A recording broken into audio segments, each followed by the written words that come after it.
Hi. Today I would like to address a question that, as an author, a lot of people ask me. Why do I write controversial dystopian fiction? And one of my favourite genres has always been dystopian. Watching a new world open up in a future that could, if humanity's not careful, become real is an endless source of fascination to me. I read Orwell's 1984, probably in about 1984, and I love Margaret Atwood's The Handmaid's Tale. Ben Elton's Blind Faith is absolutely sublime.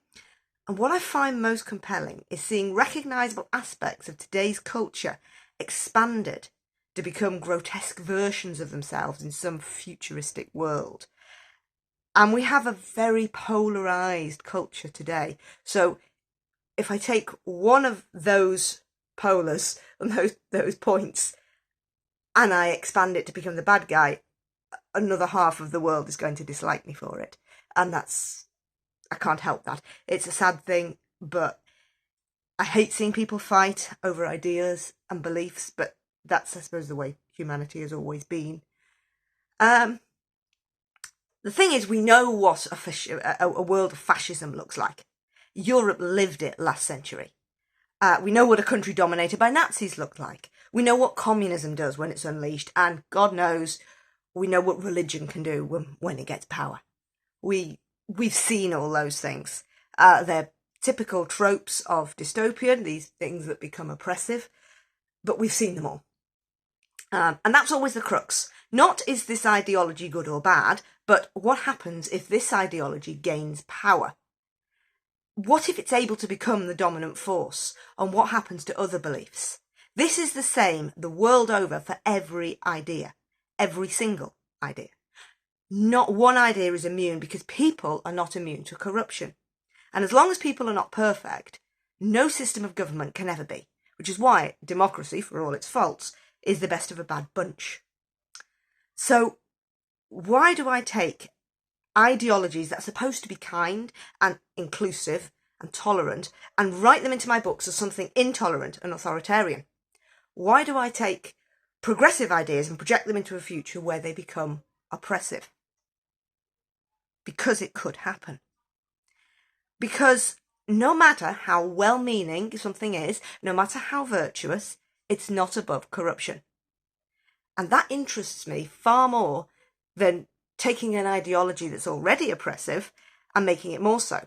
I don't want to write about right-wing fascism because our grandparents lived it last century. Now, there's a sickness in society, and it comes from neither the right nor the left, not from Christians or Muslims, from Democrats or Republicans, not from Labour or Conservative. It comes from humanity's inability to communicate, to love those who do not think like us, to try and comprehend each other.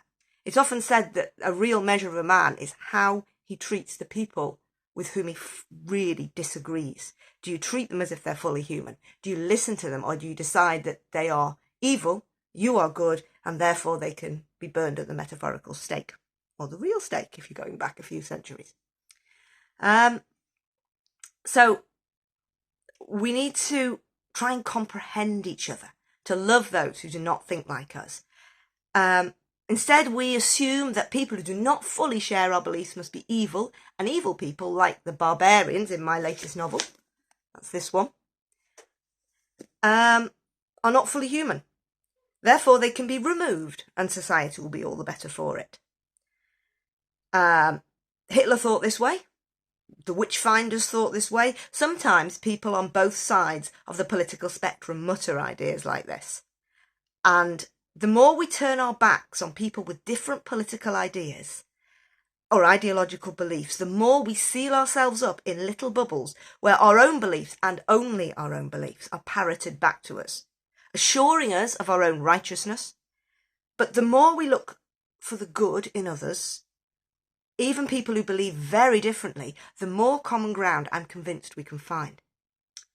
The other reason I write controversial dystopian is that a progressive ideology that seeks to give a voice to the marginalised, to bring justice, and to accept all people, that continually takes the high moral ground, it should be the one to reach out to its detractors.